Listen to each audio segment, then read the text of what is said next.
Hello everyone, my name is Austin from Marin Acura, and today I'll be showing you guys a tutorial on how to use the heated seat function on a 2013 Toyota Avalon. So in order to access this feature, we must first go to the center console, and next to the shifter there should be the heated seat function controls.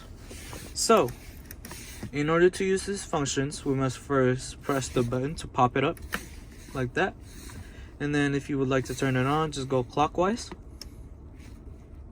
Depending on how much you want it, you could keep going clockwise. And if you want to make it cooler, you could just go counterclockwise. If you want to turn it off, just go clockwise all the way until it stops you from doing so.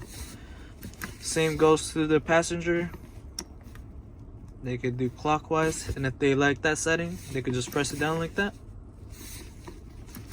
And if you're done with it, you could just press it clockwise all the way, counterclockwise, and then just like that.